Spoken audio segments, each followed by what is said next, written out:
Hello everyone, welcome to Antara love service channel. আশা করি তোমরা সবাই খুব ভালো আছো, আমিও বেশ আছি। আমার আবারও একটি মিনি ব্লগে তোমাদের সবাইকে জানাই সুস্বাগতম। যারা যারা আমার চ্যানেলে নতুন অবশ্যই সাবস্ক্রাইব করতে ভুলো না, কিন্তু যারা যারা পুরনো তারা এরকমই ভালোবাসা দিতে থাকো।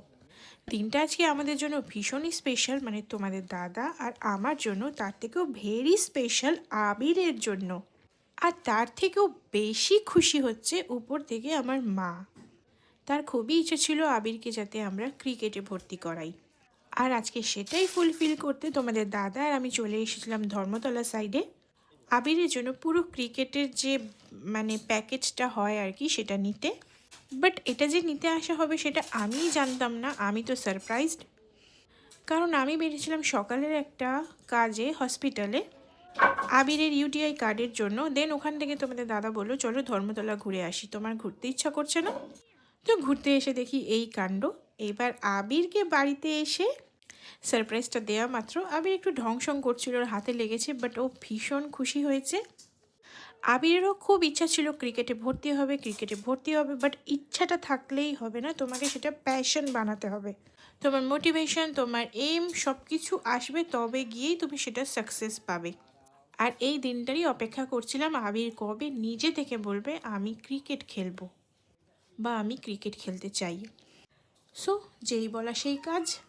মায়ের দিক দিয়ে পেয়েছে নাচের গুণটা, আর বাবার দিক দিয়ে পেয়েছে ক্রিকেটের গুণটা। সত্যি বলতে তোমাদের দাদাকে এখনও আমি মেরে বকে পিটে কোনোটাই করে গালি দিয়ে ক্রিকেট ছাড়াতে পারিনি। মারা বকা পেটা যাই হোক, ইয়ার্কি করছিলাম, বাট হ্যাঁ ঝগড়াটা হয়েই থাকে ক্রিকেট খেলা নিয়ে। আমি ভাবি বয়স তো হচ্ছে, কখন কোথায় চোট পেয়ে যাবে, কারণ ছেলের ভরসা শুধু ও আর আমি।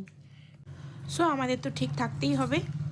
তো তোমরা দেখতেই পাচ্ছ আবির কি পরিমাণে খুশি হয়েছে, আর ওর বাবাকে সমানে বলছে আমি কিভাবে ব্যাট করব, কিভাবে রান নেব, এগুলো ওর বাবা ওকে শিখিয়ে দিচ্ছিল। দেন সকাল সকাল হসপিটালে বেরিয়েছিলাম, তারপর ওখানে ধর্মতলা গিয়েছিলাম। তো আমরা একটু চিকেন স্টু আর মাটন স্টু তার সাথে ব্রেড অর্ডার করেছিলাম, সেটা খেয়ে নিয়েছিলাম। সেইভাবে বাড়িতে কিছুই রান্নাপত্র হয়নি। তো বাড়িতে ফিরে তোমাদের দাদা চিলি চিকেন বানিয়েছিল, আর রুটি কিনে নিয়ে আসবো রাত্রিবেলা, একটু বেরাবো আবিরকে নিয়ে জুতো কিনতে। তো দেখো রান্নাবান্না সেরে আমরা তিনজনে মিলে বেরিয়ে এসেছি। তো বন্ধুরা, ভিডিওটা ভালো লাগলে অবশ্যই লাইক করে যেও, আর যারা যারা এখনও সাবস্ক্রাইব করোনি জলদি জলদি সাবস্ক্রাইবটা করে অল বাটনটা প্রেস করে রাখো। দেখা হচ্ছে আবার আগামী ভিডিও নিয়ে। ভালো থেকো, সুস্থ থেকো, সাবধানে থেকো। অবশ্যই ভালো লাগলে like, comment and subscribe. Love you all, take care, always smile, always happy, tata.